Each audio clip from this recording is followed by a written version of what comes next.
Continuamos en el programa del profe Morales por Actualidad Radio hasta las 6 de la mañana.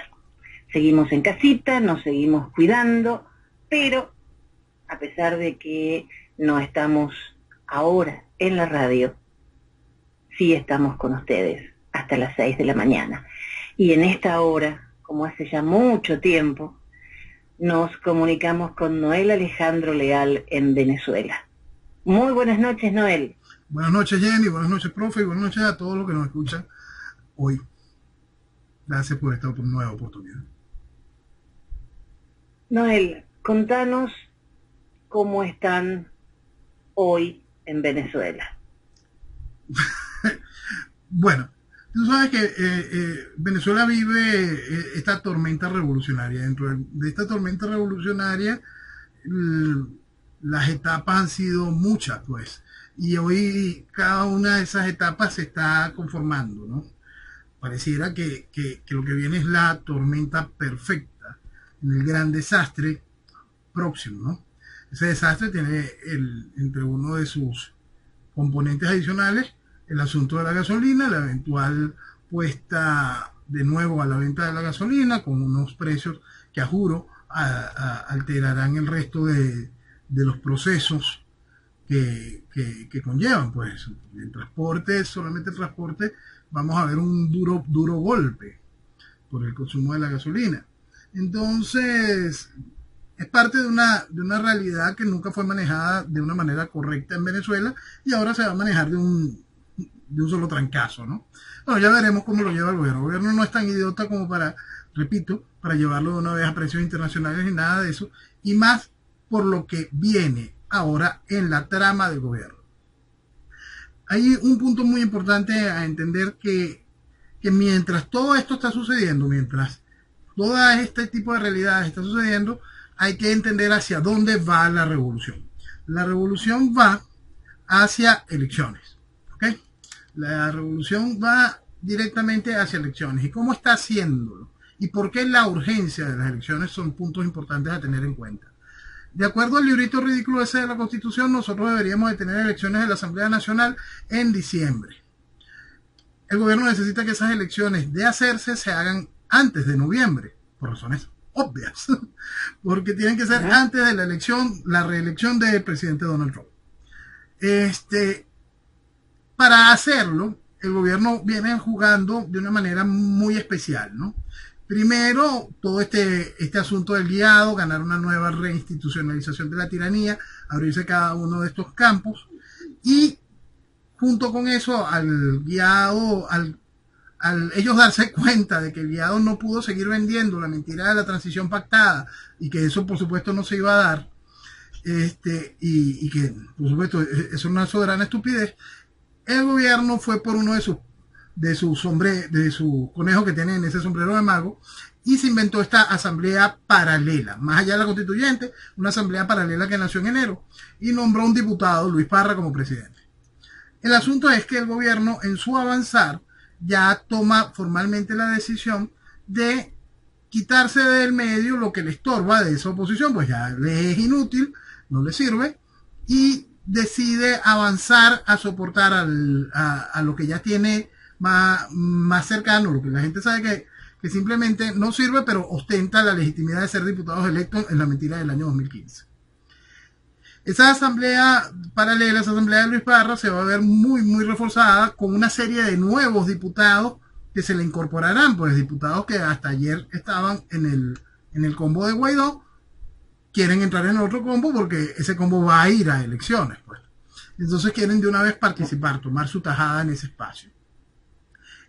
Y en eso está la revolución, y eso es muy importante que el país lo entienda, y que cuando eso es una meta de la revolución, llevar al país a elecciones, hay que llevarlo entonces con una serie de pseudo tranquilidad. Para esa serie de pseudo tranquilidad no pueden disparar mucho los precios del combustible, van a tener que ir adecuando cómo se va abriendo ciertos chorros y flexibilizaciones con respecto a la gente en la calle post cuarentena, y irán buscando todo tipo de cosas para poder intentar calmar de nuevo el país para conducirlo hacia esa mentira de las elecciones. Por supuesto que va a ser unas elecciones totalmente falsas, como todas las que se han hecho, todas, pero esto va a ser muchísimo más descarado. Ahora, ¿a qué va a jugar esa oposición del grupo Leopoldo, Guaidó y todo esto para poder sobrevivir? Yo creo que simplemente lo que les queda es salir antes de esto al exilio y decir que tienen un gobierno en el exilio y buscar esa vuelta y ese espacio para tener algún tipo de legitimidad cuando le terminen de quitar el banquito en el país, pues. Por eso hay que entender cuáles son los objetivos reales de la revolución frente a todo lo que estamos viviendo, frente a todo este caos en el que estamos sumidos. El objetivo hoy es un espacio electoral, terminar de legitimar aquello que no tiene legitimidad alguna, eso de la Asamblea Nacional y el chiste del guiado, pero terminarlo de legitimar para ellos poder avanzar hacia donde buscan. El martes declararon nula a la Asamblea Nacional de Guaidó. Sí. Y un día después, el miércoles, la Asamblea Nacional lo vuelve a reconocer. O sea, la que no sirve sigue reconociendo a Guaidó. Sí. Así es la cosa, ¿no? Bueno, así es la cosa. Fíjate, esa Asamblea Nacional, vamos al año 2015, esa Asamblea Nacional supuestamente gana con 2/3 de los diputados volvemos al hecho, supuestamente gana, ¿no? Eso es muy importante recordarlo siempre. Ellos dicen que esa asamblea electoral fue electa con 14 millones de votos. Si la oposición dice que sacó 7 millones y pico de votos, significa que el chavismo sacó 7 millones de votos. Entonces, ¿cómo rechazas el resto de las elecciones, no? Primer punto. Todos sabemos que el chavismo no tiene esos 7 millones de votos, pero ellos legitiman esa realidad con validando esa Asamblea Nacional que no tiene legitimidad alguna. Bueno, en ese momento de querer ellos ejercer sus supuestos 2/3, el TSJ del chavismo declara a esa Asamblea Nacional en desacato. Tú no sirves, tú estás en desacato, y desde el 2015 esa Asamblea Nacional es tan inútil como si estuviese funcionando de manera real, porque basta ver cuando era Asamblea Nacional con mayoría de la oposición durante el primer periodo de Chávez en el 2000-2004. Era igual de inútil, siendo mayoría la oposición y antes de que el chavismo pudiera tomar el control total del país como lo tiene hoy. Bueno, esa Asamblea Nacional no logra ejercer su quórum nunca de 2/3, queda en desacato. Así pasan 2 años y pico, 2015, 2016, 2017. En el 2017 invitan a la gente a un compartir, a un chiste de ahí, de que firmaran un bojote de papelitos para ellos mismos intentarse legitimar. Y la gente siguió creyendo en eso y fueron, pues. Lastimosamente el país volvió a endosarles un cheque a los camaradas del gobierno. Eso es muy importante que esté claro, porque eso es lo que hace posible que este chiste haya tenido algún tipo de repercusión internacional. Esa asamblea sigue en desacato y sigue allí. El chavismo pone la asamblea constituyente aparte. Es importante recordar que a todas estas el chavismo está haciendo una constitución, ¿ok? Ellos están de su cuenta haciendo una constitución. Bueno, ya está hecha. El asunto esperarán el momento justo para poder decir, aquí tienen una nueva constitución. El chavismo tiene su teatro allá mientras tanto, mientras todo esta ridículo sigue sucediendo. Llegamos al 2019. En el 2019 nace el colmo de la estupidez, el colmo del chiste, el ridículo, la burla definitiva, que es este asunto del interinato. Desde el principio nosotros explicábamos que todo esto era reinstitucionalizar la tiranía, todo esto es un proceso de 360 grados para volver a lo mismo, y esto lo que venía era a evitar que se golpeara en caliente. Cada una de esas etapas las fuimos viviendo y ahí estamos en esta realidad. La Asamblea Nacional, esa oposición, ha sobrevivido dentro de este paquete porque ofrecía el paquete de una transición pactada.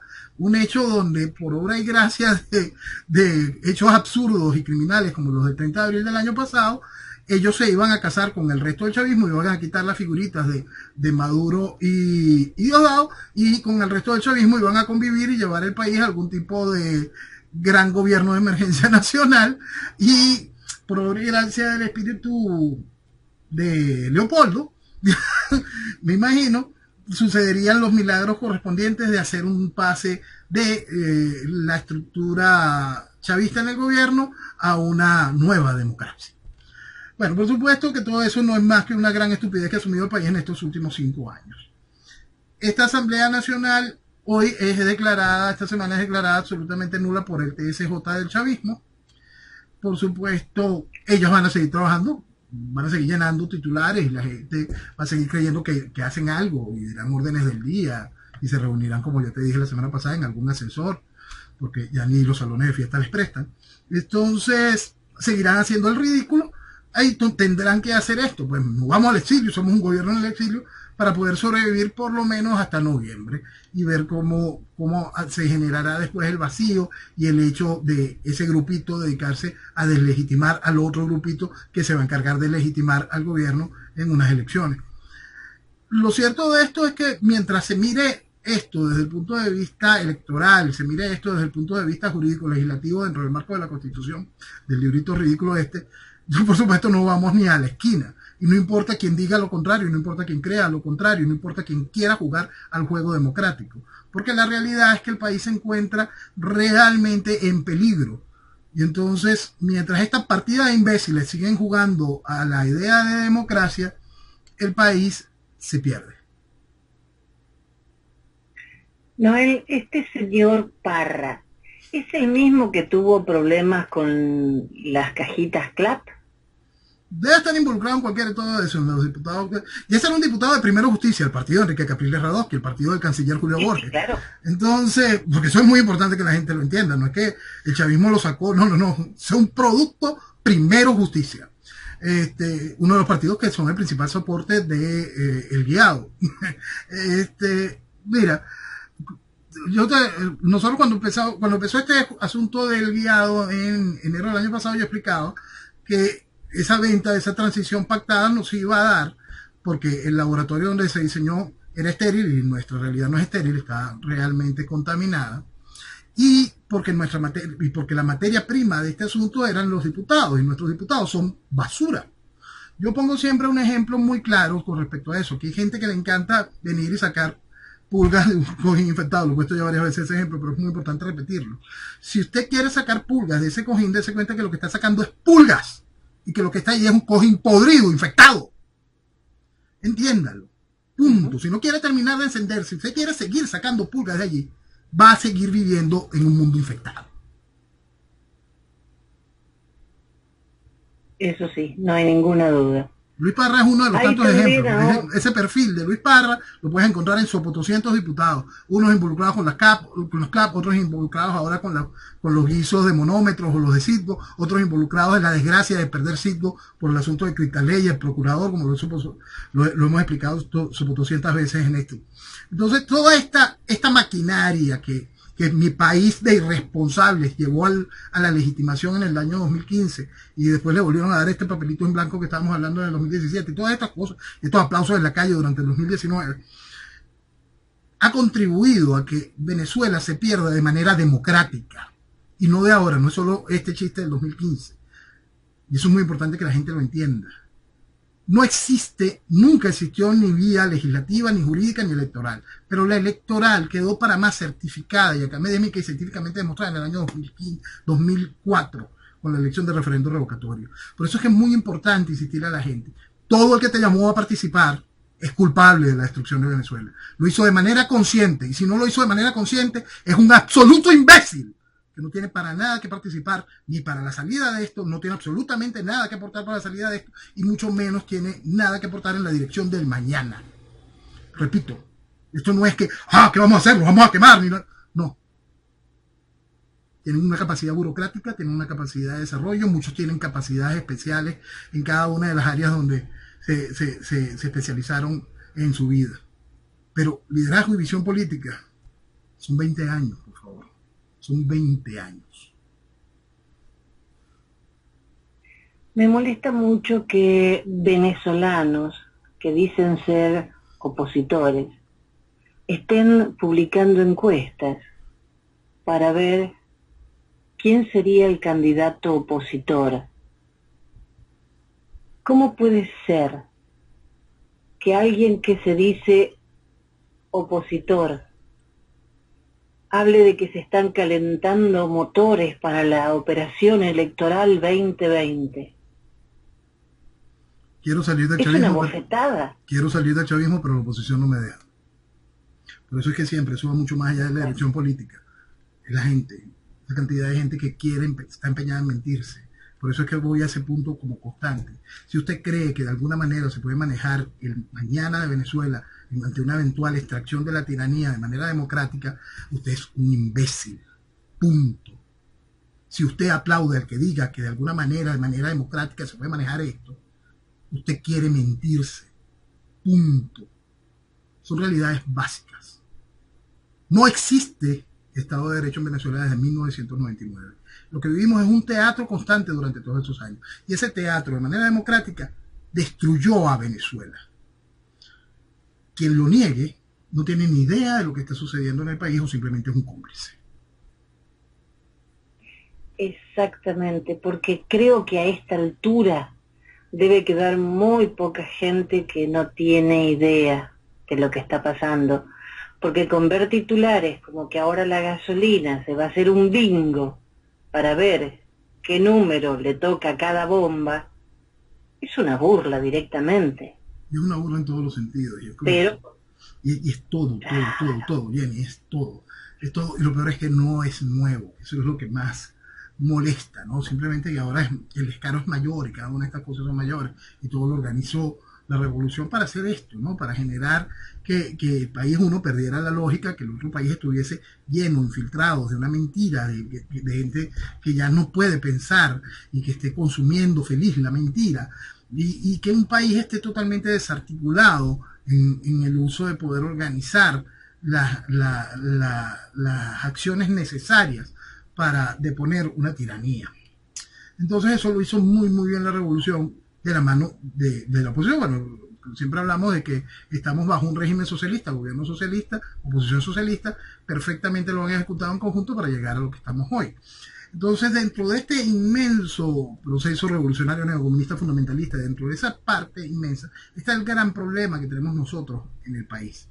Un país que tiene un comportamiento increíblemente infantil ante la realidad. Una realidad que está golpeándote todos los días en la cara. Una realidad que tiene cara de hambre. Una realidad que tiene rostros de violencia. Una realidad que donde la gente se muere de mengo. Una realidad donde tienes una epidemia de suicidios. Esa es una realidad propia que está acompañada siempre en una sola palabra, enmarcada siempre en una sola palabra. Socialismo. Pero mi país de irresponsables cree que esto no es socialismo. Mi país de irresponsables dice esto no tiene que ver con lo ideológico y aplaude. Mi país de irresponsables se niega a despertar, Jenny, y eso es un asunto muy, muy, muy grave. Lo bueno de todo este tipo de cosas es que hay un momento en que la necesidad avanza, se encima del que no entiende. Y el que no entiende simplemente es desplazado. Y esa es la única esperanza que le queda a Venezuela. La única esperanza que le queda a Venezuela es el desoír a la gente. Esa es la gran verdad. La gente no quiso entender y la única esperanza que le queda al mañana de Venezuela es que alguna vanguardia decida hacer los contactos necesarios y avance, sin importarle absolutamente la opinión de absolutamente nadie. La triste realidad. ¿Cómo estamos con el tema de Irán? Porque parece que van a llegar más barcos. Estaba diciendo Maduro que van a entrar más barcos desde Irán. Sí. Irán desde el principio mandó hacia esta área 5 buques que están ya pagados, ¿no? Como hablábamos hace 3 o 4 semanas, el único que tenía geoposicionador directo de entrega en Venezuela era el Fortune. Todos los demás están siguiendo la misma ruta del Fortune. El Fortune ya llegó, por supuesto llegó, entregó combustible, más de la mitad del combustible ya se lo llevaron a Cuba, como explicado también. Por eso es que cuando yo la semana pasada les hablaba de que entrarían 2, 3 barcos, es porque eso es lo que entra de combustible a Venezuela. El resto, Cuba y Nicaragua, tienen que ser atendidos porque la revolución es una sola, son unos hermanos latinoamericanos y esto es una maravilla. Entonces, cada una de estas cosas tienen que ser complementadas. Pues. No dudemos que hasta te quede bastante combustible de una vez en las islas del Caribe que forman parte del CARICOM, simplemente como un buen gesto de solidaridad frente frente a coronavirus o alguna pendejada inventarán. Sí, claro. El resto de los buques, por supuesto, vienen acá con no solo combustible, es muy importante que la gente lo entienda, no solo combustible viene en los buques. Los buques vienen también declarados material para poner supuestamente en marcha las refinerías. No dudo que las pongan a funcionar y muy pronto. Las pongan a funcionar en una mínima capacidad, pero funcionando. Eso es parte de una serie de necesidades de la revolución. La revolución quiere sacarle mucho dinero a la gente directamente y no solo es el sacarle dinero a la gente, sino utilizar el asunto del combustible como una nueva arma coercitiva a la población, ¿no? Entonces, por supuesto, Venezuela volverá a refinar combustible suficiente, ni suficiente, pues pudiese refinar mucho más que suficiente, pero siempre le van a mantener el concepto del combustible importado para poder mantener la tarifa arriba y generar una serie de beneficios indirectos a otros, y eso sea la parte coercitiva. O te pliegas al gobierno, o tienes la marca de la bestia en la frente, o no podrás comer, comprar o vender. Todo tradicional. Y de paso ya seguir sacando oro para pagar. Eso no te... Mira, es oro y es todo lo demás, porque cuando estamos hablando de Irán, los intereses de Irán van mucho más del oro con respecto a nuestras riquezas en tierras raras. Sí. Que eso es mucho más difícil de conseguir porque hay muy pocos países que las tienen. Exacto. Y ustedes son uno. Nosotros las tenemos todas, las tenemos en cantidades altas. Es Venezuela, por supuesto, que tiene todo eso y más. El tema del petróleo, ahora PDVSA informa que en el cinturón del Orinoco están haciendo más o menos 235.000 barriles por día. Y unos 20 y pico muertos a la semana. ¿Perdón? Y unos 20 y pico muertos a la semana. Entonces, tantos barriles por día, unos 20 y pico muertos a la semana, porque las mafias que están en el área minera y también en las mafias sindicales y cada una de estas tienen un promedio de unos 20 y pico, 30 muertos semanales en supuestos enfrentamientos o ajustes. Tú sabes que esas bandas son muy buenas llevando su contabilidad, ¿no? Entonces tienen sus ajustes de cuenta constantes, ¿no? Entonces, quizás si tenemos esto de 200.000 barriles, vamos a hacer la misma técnica de Maduro, le quitamos los 5 ceros, tenemos 20 muertos, más o menos por ahí. Claro, pero la capacidad máxima es de 1.3 millones de barriles diarios. Se está trabajando el 18% de la capacidad. Es nada. No es que sea nada, es que por supuesto que no es nada, porque todo en Venezuela quedó destruido. Todo quedó destruido bajo la planificación del chavismo. Todo, absolutamente todo. Todo. Y es la psique del venezolano la que se dañó, es la industria en la producción, es los sistemas de irrigación para poder tener en los llanos cultivos, es todo está absolutamente destruido gracias al chavismo. Bueno, Borges se dio cuenta que Irán quiere convertir a América Latina en una réplica del Medio Oriente, y antes no lo sabía, recién ahora se da cuenta. Claro, es que ahora se están enterando, ¿no? O sea, ahora se están enterando. Ellos creen que Chávez, cuando se fue, hay que recordar el momento que Chávez viajó a Irán, un poquito antes un poco antes de tomar las decisiones de que había que acabar con Irán, acabar con Hussein. Y como no podían ni siquiera volar a Irán, porque Irán estaba totalmente clausurada, entró por tierra, y después se pasó con Saddam Hussein, se pasó en un Mercedes-Benz. ¿Y qué creen? ¿Que eso era la fotografía? ¿Qué creen? Por eso es que cuando uno insiste, proceso revolucionario neocomunista fundamentalista, no es un asunto de juegos. Y por eso es que yo siempre especifico en esto. Si estas personas no fuesen lo que son, colaboracionistas asquerosos, son increíblemente inútiles como políticos. Increíblemente inútiles como políticos. Porque para que en 20 años por fin te des cuenta de los nexos del proceso revolucionario con el proceso islámico, es porque eres un tarado, ¿vale? Es porque eres un tarado. Porque la política no es un asunto de juego, no es un asunto de me puse la franelita hoy de este partido y me pongo la otra y mañana me pongo una corbata. No vale, la política es un asunto serio, más cuando tú estás hablando de un país como Venezuela. Entonces no, estos son una partida de animales y un país sumamente infantilizado que sigue defendiendo a estos animales como si fuesen algo. Algo. La política es un asunto serio, de entendimiento, de saber leer para poder entender, de comprender una situación, hacer un escenario y ver un seguimiento. Eso es política. Pero si tú le preguntas, y lo conversamos más de una vez, si tú le preguntas a cualquiera de los diputados de la Asamblea Nacional, si tú le preguntas al promedio político del país, esté o no en ejercicio político, por Hezbollah, por China, por Irán, por Turquía, entonces lo único que te repetían era vamos bien. ¿Por qué? Porque la cabeza no les da. Y es donde el país tiene que terminar de entender que a toda esa vaina, perdonen, hay que dejarla atrás. Todo, chavismo, oposición, dígame esta cosa absurda que nace de nuestras academias, nuestros intelectuales. Hay cada bodrio metiéndosele en la cabeza a la gente con cada estupidez, que es una cosa realmente impresionante, Jenny. Y entonces, a todo esto es el daño del país sigue creciendo, y sigue el país perdiendo la lógica. Por eso es que, insisto, la única esperanza que queda es cuando esa vanguardia decida encimarse y punto.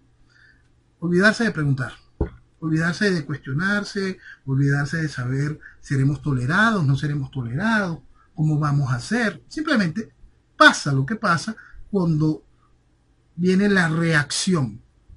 Por eso es que estos asuntos siempre son absolutamente básicos. El asunto que hace que esas operaciones básicas sean menos dolorosas está en cuanto a qué porcentaje de la población infantilizada, qué porcentaje de la población que perdió la lógica, qué porcentaje de la población veleta decide despertar y empezar a comprender la realidad. Decide comprender la realidad y entender la enfermedad para comprender la cura y el tratamiento para poder recuperarse. Este jueves, un tribunal en Londres inició un proceso para determinar quién tiene la autoridad legítima del Banco Central en Venezuela antes de decidir sobre una demanda para obligar al Banco de Inglaterra a vender parte del oro venezolano que está en sus bóvedas. ¿Cómo van a determinar quién es el legítimo dueño si se sigue avalando con elecciones a los tiranos? Y más allá de eso, para todo lo demás, está la Organización de las Naciones Unidas. Entonces, a través de la ONU, el chavismo, a través de la ONU, el PNUD, será la decisión salomónica que tengan que tomar para poder darle curso a qué se hace con ese dinero. Entonces, para eso está la ONU, para eso está Guterres, para eso está la Asamblea General de la ONU, para eso está todo lo demás. Son nada más que 31 toneladas de oro. Tonterías, ¿verdad? Que están incautadas ahí. Bueno, eso viene a ser sencillo para lo que se han robado aquí. Sí, claro, seguro. Es muy importante que la gente lo entienda. Esas 31 toneladas por ahora están allí quietitas. Por ahora ahí están quieticas, ¿no? Pero entonces, mira, ¿qué queda? Queda este asunto de cuando tú tienes ya una línea en la opinión pública que te dice hay que levantar las sanciones por el asunto del COVID. Entonces, para más viene Venezuela dándosela viene el chavismo, dándosela de magnánimo y dice, ni me importan tus sanciones, lo que yo quiero es que me deje el oro y no ni siquiera me lo deja a mí, sino dáselo a la ONU y la ONU que solucione y compre las medicinas que se necesitan para el COVID. Entonces, cuando tú tienes esa matriz sembrada en la opinión pública, tienes a una gran cantidad de personas pensando que eso es lo correcto, que a las tiranías hay que seguirles dando aire, y viene una de estas tiranías y te dice, ni siquiera te estoy pidiendo dinero prestado, lo que quiero es lo mío, y directo para el pueblo.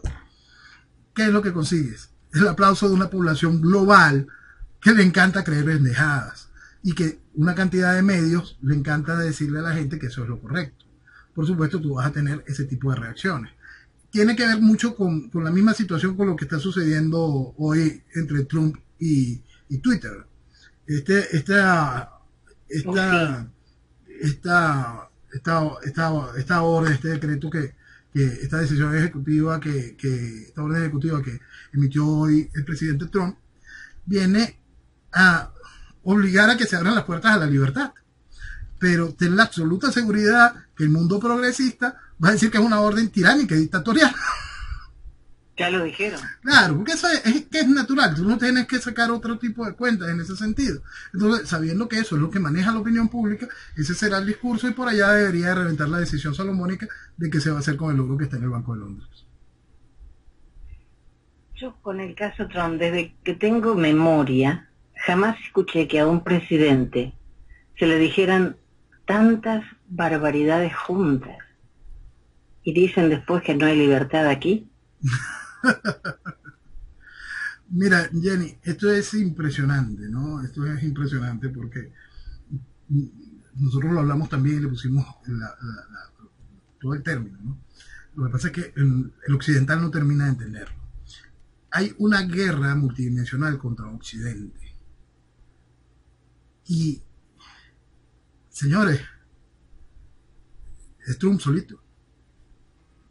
Cuenta algo con Bolsonaro, cuenta quizá algo con Obran, con el pensamiento de allá, y cuenta con algunas voces, y sobre todo cuenta con algo muy importante que tampoco están entendiendo los progres de los Estados Unidos, ni están entendiendo mucha gente en el mundo. Trump cuenta con la América profunda.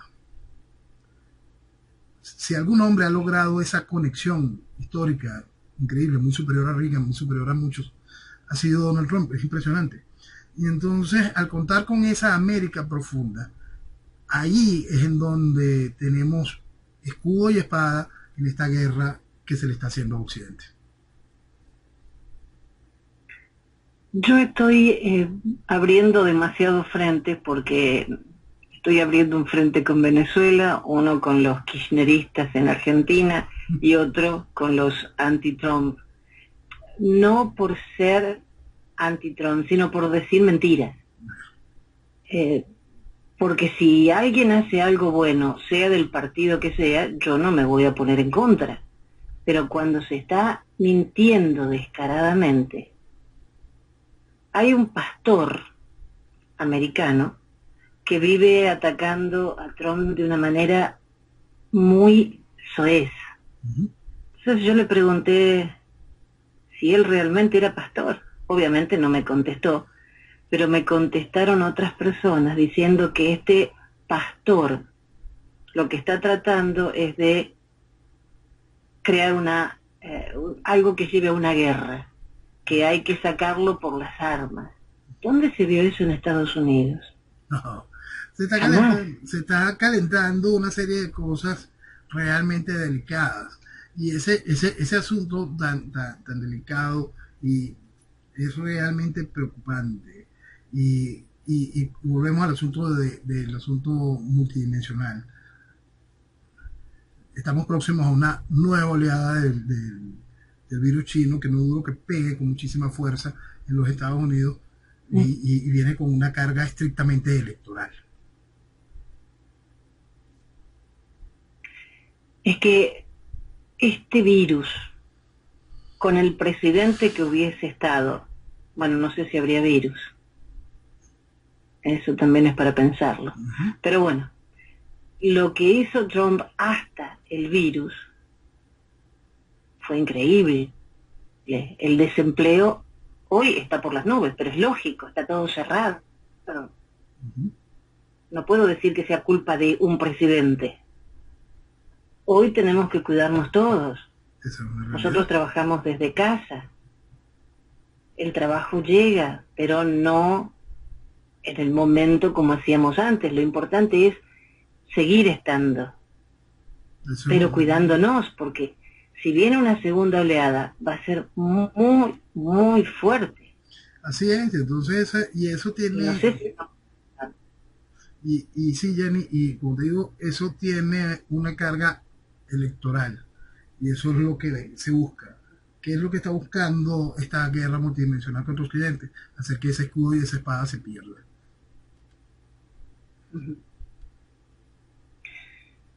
Bien, eso está muy difícil. Hay un señor que también fue acusado por Estados Unidos de narcoterrorismo, Adel El Zabayar. Ujú. Era diputado venezolano y miembro del Cártel de los Soles. Es un currículo muy amplio. Este, es un currículo muy amplio, ¿no? Los Estados Unidos ya lo especifica como terrorista, narcoterrorista, participación directa en lavado de dinero, tráfico de armas. Lo que ya hemos dicho sobre 200 veces que es lo que hace el gobierno, simplemente que ahorita tiene una carita en este diputado, pero es parte de lo que ha hecho la estructura revolucionaria. Eh, Mira, el ejemplo de él, que bueno que la justicia norteamericana esté tomándolo en cuenta de manera puntual, porque es un caso extremadamente evidente, ¿no? Pero aquí ha habido de todo. Aquí tenemos un tipo que fue embajador en Brasil y México, y de México fue expulsado por tráfico de armas para la guerrilla mexicana.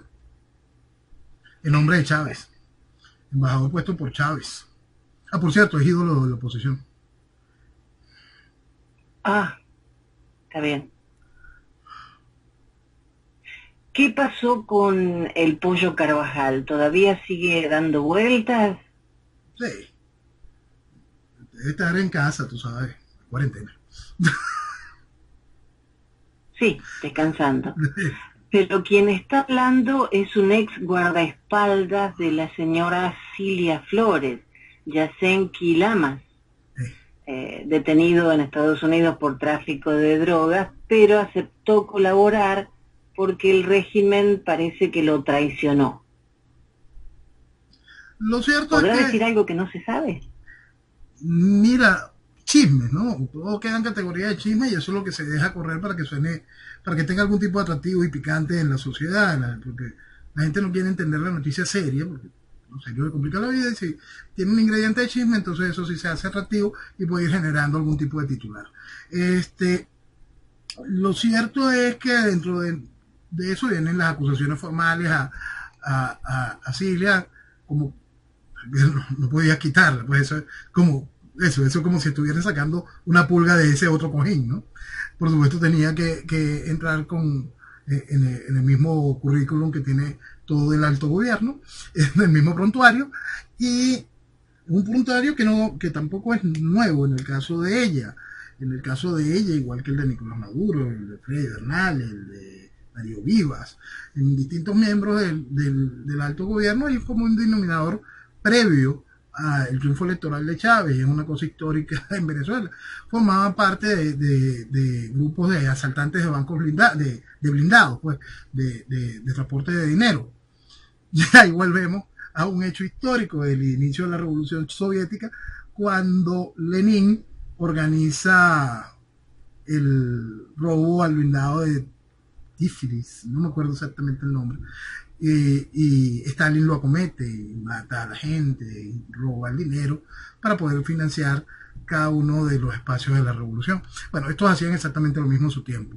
Es interesante colocar eso, ¿no? Porque es Stalin el que hace ese trabajo para Lenin. Después Stalin, en hechos de gobierno, es quien viene posterior a Lenin. Aquí estos hacían el trabajo para Chávez, ahora Maduro es el que viene después de Chávez. Por eso es que el título de Stalin tropical le cuadra también. Claro, aquí el testimonio de este Lamas dicen que, de acuerdo a lo que él diga, Estados Unidos acusará a Cilia de delitos que podrían incluir el tráfico de armas y la corrupción, o sea que otro más en la lista. Sí, el tráfico de armas es un asunto muy delicado, y repetimos, no es nuevo.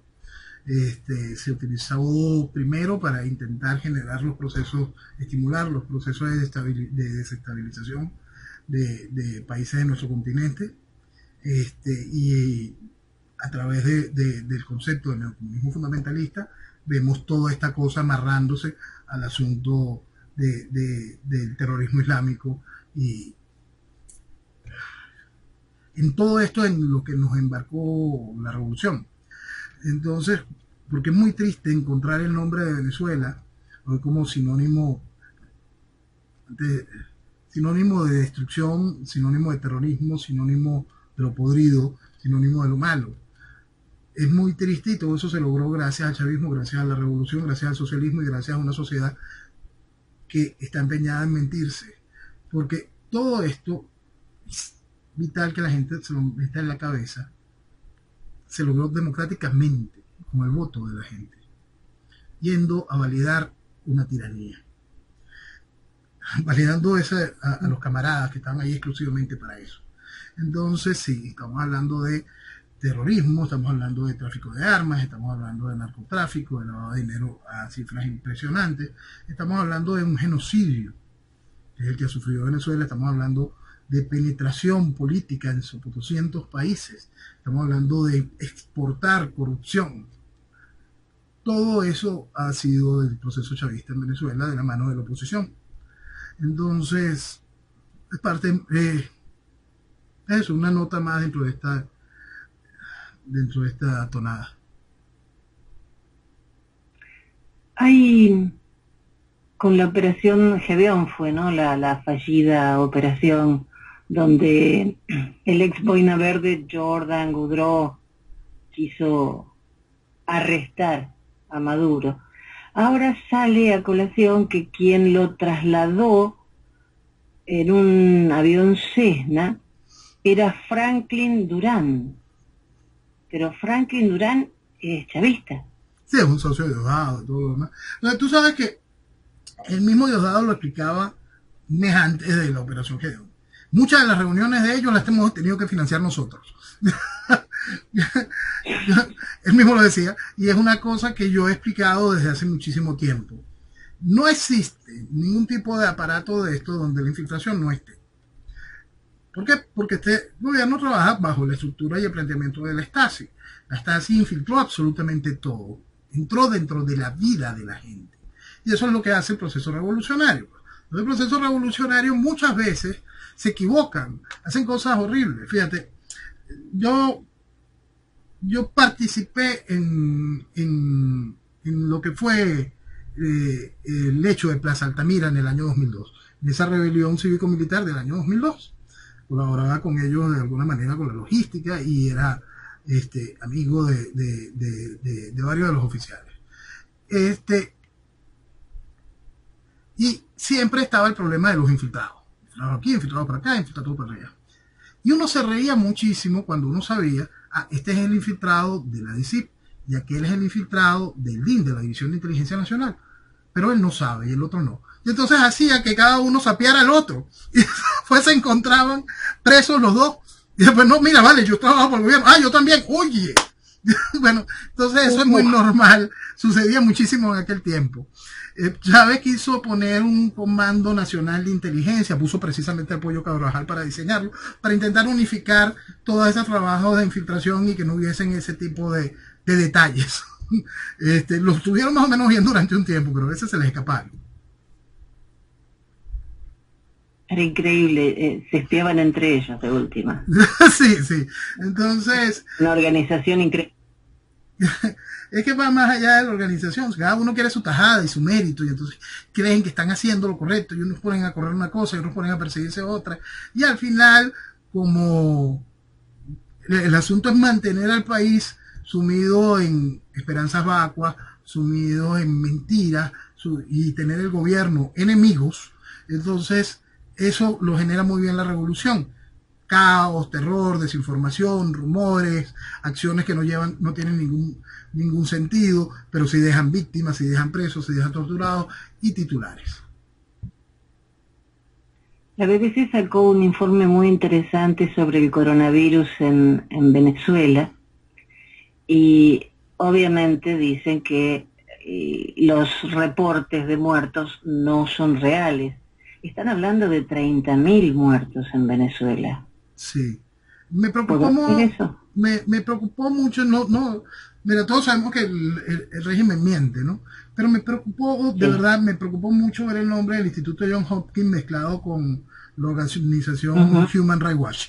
Desde aquí, al Instituto John Hopkins no son buenas juntas. Nada que tenga que ver con Vivanco es algo positivo. Entonces, Los números no sé hasta qué puntos puedan ser eso, me parecieron un tanto exagerados porque en el país no hay gente hablando de se me murió un paciente, se me murió mi tía, se me murió mi papá, se me murió mi tío. Eso no está sonando en el país. Se sabe que el virus está, se sabe que el virus ha generado una serie de víctimas, por supuesto superiores a las que el gobierno indica, pero de allí a 30.000 es un número que me pareció bastante abultado y me preocupa ver el nombre del Instituto Johns Hopkins envuelto en ese informe. Sí, porque supuestamente ellos están haciendo un trabajo muy bueno, pero los derechos humanos no siempre hacen un buen trabajo. En realidad nunca hacen un buen trabajo para los que necesitan que sean defendidos sus derechos. Y mucho menos en manos de banco.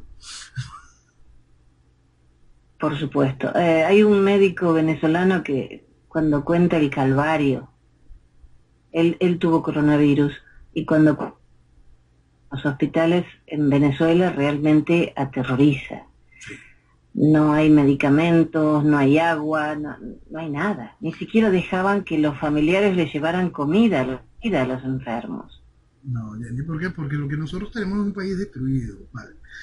Mirar a Venezuela, yo siempre les coloco aquel ejemplo de que no miren a Cuba como el punto hacia donde va Venezuela, miren a Liberia, miren a Siria. Es importante que se entienda que si en Venezuela no se hace lo correcto, lo único que se debe hacer, y si la gente no termina de entenderlo, ojalá suceda tal como lo estamos planteando, que simplemente se avance sobre la gente. Venezuela va a ser formalmente destruida. Y ahí es cuando hay que poner otra lupa en una cosa muy, muy, muy, muy importante. La realidad de lo que llegó Chávez fue a eso. Porque cualquiera que hubiese mirado con detenimiento, con preocupación de país, valorando lo que significa el voto, jamás hubiese votado por Chávez, jamás lo hubiese acompañado. Más allá del hecho del intento de golpe, ya el segundo golpe devela el nivel de marginalidad mental. Aquellos decretos que ellos iban a sacar develan una inmensa preocupación para cualquiera con sentido común. Después las juntas con personajes como Cerezola y Castro. Después el entendimiento el pensamiento de un personaje como Germán Dietrich. Y cada una de estas cosas van nutriendo la estructura del chavismo. Y cuando se ve claro que habían personajes como Douglas Bravo, River Ramírez, toda esta mezcla y se entiende el proceso revolucionario internacional, va a sonar un tanto fuerte, ¿no? Pero no importa cómo se llame el que participó en eso, llámese Jorge Lavarría o Maíz Vallenilla, pero estará dos muertos. Dos muertos que tienen una altísima relevancia en el pensamiento político, cultural y académico de este país. Ellos acompañaron esta desgracia. Ellos convencieron a muchísima gente de que Chávez era una cosa positiva. Y ahí uno puede tener una fotografía de lo que es el pensamiento académico, político, social del venezolano. Está viciado de estupidez, de oportunismo, de criminalidad de pensamiento. Y ese vicio tiene que acabar si queremos recuperar la nación. La Deutsche Welle da una noticia de la conferencia de donantes en solidaridad con refugiados y migrantes venezolanos. Prometió una ayuda millonaria para aliviar la situación de los emigrados y los países que los acogen. Después de Siria, dice, la de Venezuela supone la mayor crisis migratoria del mundo. ¿Y esta ayuda a quién se la pueden dar? ¿Quién es responsable? Ahorita las ONG disponibles todas están vinculadas a la oposición del guiado. Entonces, es más de lo mismo. Mira, la ayuda humanitaria, el negocio, quieran donar. el negocio de la ayuda humanitaria es algo que el mundo debe observar. El negocio de la ayuda humanitaria es una cosa muy importante. Fíjate que hoy estábamos hablando del asunto primero del oro, y vamos a mezclar las dos cosas para entender el negocio de la ayuda humanitaria.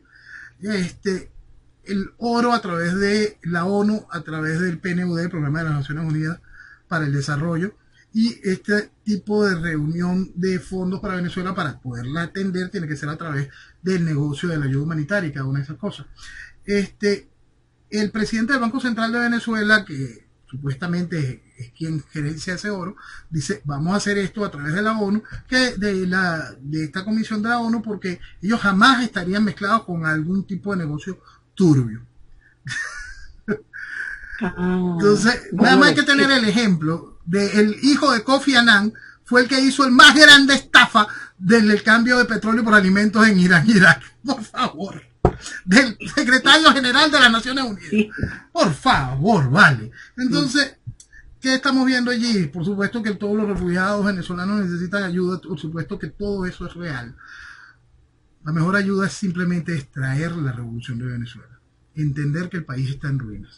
La mejor ayuda está en buscar la manera, uno, extraer la revolución. Dos, entender que vivimos una emergencia sanitaria.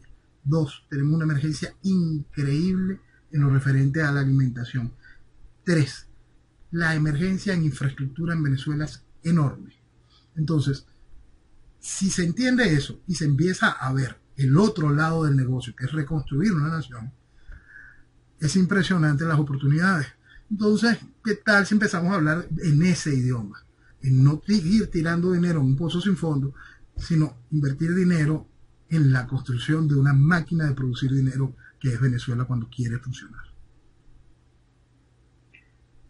Ojalá eso se pueda dar, Noel, porque realmente la Unión Europea va a dar creo que 230 millones de euros también a los países que han acogido migrantes venezolanos. Si se lo dan a Argentina, yo estoy segura que se va a quedar en el gobierno. Puedes tener la seguridad. Claro. Y ahora que tenemos este asunto de esta xenofobia tan fuerte desatada en distintos países de la región, es un asunto inmanejable. La solución es tan sencilla como extraer el chavismo. Extraer el chavismo y atender la emergencia en Venezuela. Extraer el chavismo, extraer el socialismo y atender la emergencia en Venezuela. Y bajo las condiciones del régimen a colocarse en Venezuela mañana, que a juro será un régimen de fuerza, que a juro tendrá una constitucionalidad ad hoc si quiere tener estabilidad y llevar el país hacia el orden. Si esa receta simplemente se cambia un poquitico, la revolución va a volver a penetrar y va a hacer muchísimo más daño. Es tan sencillo como eso. No es una cosa que uno está inventando, es un asunto de lógica y de historia. Es un asunto que distintos países lo han vivido en la humanidad y ahora hay que adaptarlo frente a la realidad de, uno, lo contaminado que está el proceso por la increíble lo que significa Venezuela. Y ahí entra narcotráfico, geopolítica, terrorismo, entre cada una de ese tipo de cosas. Y dos, que es muy, muy importante, es fácil, porque el asunto de acomodar Venezuela tiene todo y tiene venezolanos que sí quieren hacer lo correcto, cualquier cantidad de ellos, que sí quieren poner su grano de arena para poder disfrutar del mejor país del mundo. Entonces hay que enfocar eso de manera clara, porque si lo que está sufriendo el venezolano que está en el exterior, víctima hoy de todo lo que se ha conjugado, pandemia, xenofobia, cada una de ese tipo de cosas, la solución está aquí en Venezuela. Entonces vamos a entender el punto real. El chavismo es un asunto absolutamente inmanejable y lo único que va a generar es más caos y más destrucción mientras más tiempo esté en el poder. Por eso es muy importante comprender que la única solución está en el ejercicio del derecho natural a la libertad y de allí el mañana. Me gustó lo que dijo este jueves Pompeo. Cada día que Maduro permanece en el poder es otro en el que las necesidades del pueblo son desatendidas. No solo desatendidas. Mira, las necesidades son desatendidas y la tortura se hace más fuerte. Porque la revolución no deja de avanzar en su accionar. La revolución no es solo desatender, La revolución es acabar, es minar, es destruir. Entonces, mientras la revolución permanece en el poder, se va haciendo cada vez más fuerte, nutriéndose de la miseria, del que hace miserable, de lo que la revolución va transformando, de a la gente que va animalizando. El socialismo siempre animaliza. Y cada uno tipo de cosas van avanzando en ese sentido. Entonces, más allá de la desatención, hay que estar muy consciente que cada momento que la revolución está en el poder, va minando a Venezuela, a su entorno y hoy al mundo. Noel, se nos terminó la hora. Dios mediante, la próxima semana volvemos a charlar y esperamos seguir despertando conciencia. Y por supuesto, no podemos despedirnos sin decir viva Venezuela. Venezuela no vale. Que viva Venezuela. Buenas noches.